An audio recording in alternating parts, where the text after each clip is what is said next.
May mga araw na 14 hanggang 16 na oras akong tuloy-tuloy na nagtatrabaho. Ini-imagine ko si Lenny na magbubukas ng pinto at tatakbo papunta sa akin. Then I heard laughter, tawa ng isang maliit na bata.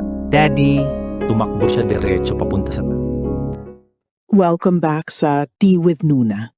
Dito, binibigyan natin ng boses ang mga kwentong ipinapadala ng mga subscribers at listeners para marinig at maibahagi ang kanilang mga storya sa buhay. Bawat sulat ay naglalaman ng tunay na karanasan, problems at sitwasyon sa buhay. Narito ang isa pang kwento mula sa ating komunidad. Simulan na po natin. Dear Tea with Nuna, for the past 7 years, anyone who has worked at sea, alam nila ang sacrifice that comes with the job. Namimiss mo ang birthdays, holidays, family gatherings, at mga importanteng milestones sa buhay ng mga mahal mo.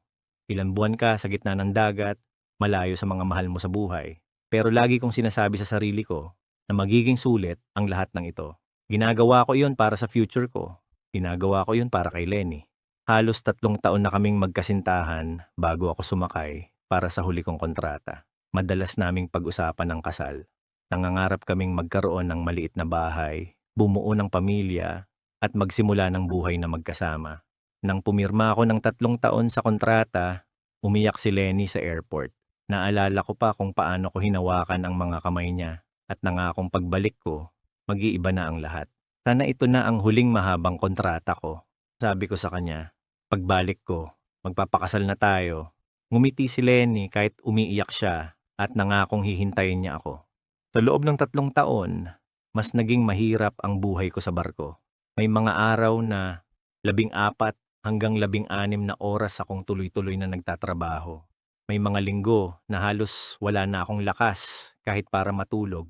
Na-miss ko ang mga Christmas, birthdays at iba pang mahahalagang okasyon ng pamilya. Pero para sa akin, may dahilan ng bawat sacrifice. Bawat buwan, nagpapadala ako ng pera sa Pilipinas. May parte para sa tatay ko dahil matanda na siya at retired na sa trabaho. Ang natitira naman ay para kay Lenny.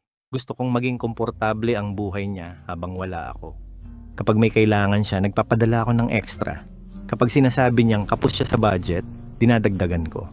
At kapag sinasabi naman ng tatay ko na may medical expenses siya, nagpapadala rin ako ng dagdag na pera. Minsan, tinitiis kong huwag bumili ng kahit ano para sa sarili ko, para lang makapagpadala pa ng dagdag na pera. Habang ang mga kasamahan ko ay nag-e-enjoy mag-shopping tuwing shore leave, ako naman ay nag-iipon ng bawat dolyar na kaya kong itabi. Binubuo ko ang future namin, ang future ng mga taong mahal ko. Habang tumatagal, naging mas madalang na ang mga video calls namin.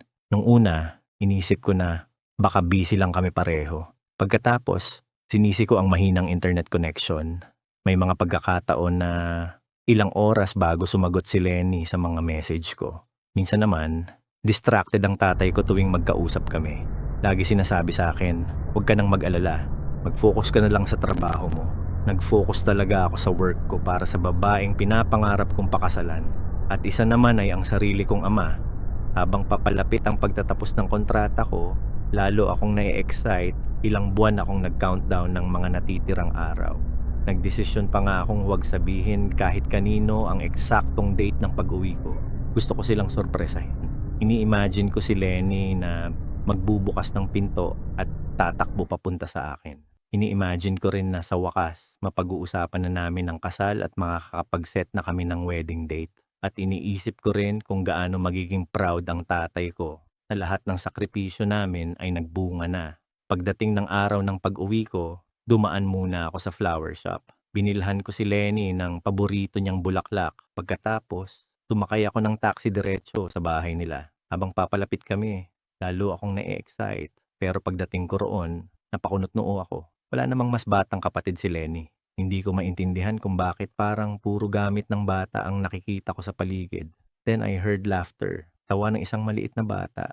Napalingon ako sa bakuran. Si Lenny, nakaupo sa isang bench. Katabi niya ang isang batang lalaki, siguro mga 2 taong gulang. Naisip ko na baka kamag-anak niya lang, baka pamangkin, baka anak ng kapitbahay. Umakyat ang bata sa kandungan niya. Doon nagsimulang bumigat ang pakiramdam ko. Kasi ang tingin niya sa bata, tingin yun ng isang ina. May mali, may sobrang mali. Dahan-dahan akong lumapit. Nang mapatingin si Lenny sa akin, biglang nawala ang ngiti sa kanyang mukha. Imbes na matuwa na makita ako, parang natakot siya. Namutla siya sa harap ko. Lenny, sinong anak yan? Hindi siya sumagot. Sa halip, agad na puno ng luha ang mga mata niya. Parang gusto niyang magsalita pero walang lumalabas na salita. At bago pa siya makasagot, bumukas ang pintuan ng bahay. Pagkakita ng bata sa kanya, agad itong tumalon mula sa kandungan ni Lenny. Daddy!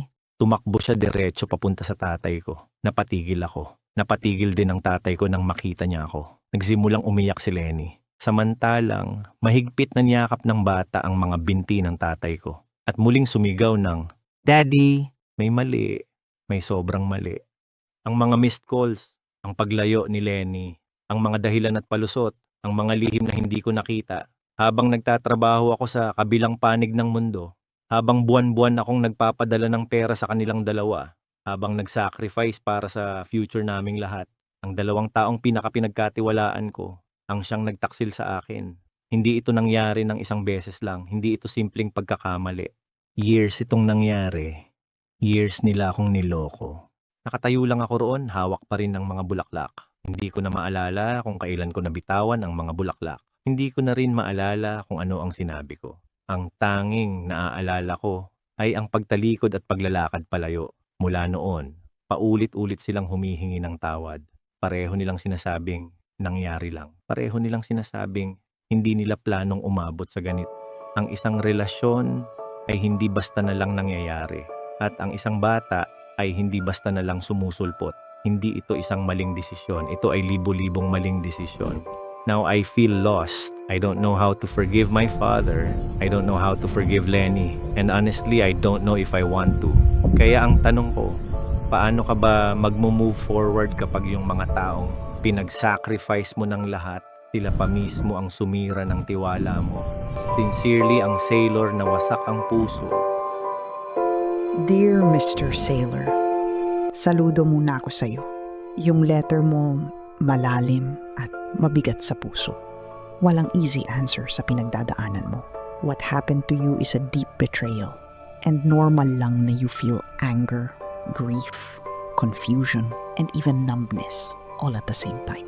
Sa ngayon, don't rush forgiveness and don't rush decisions. When emotions are this heavy, at talaga naman very heavy, anything you decide can either hurt you more or trap you in a cycle of pain.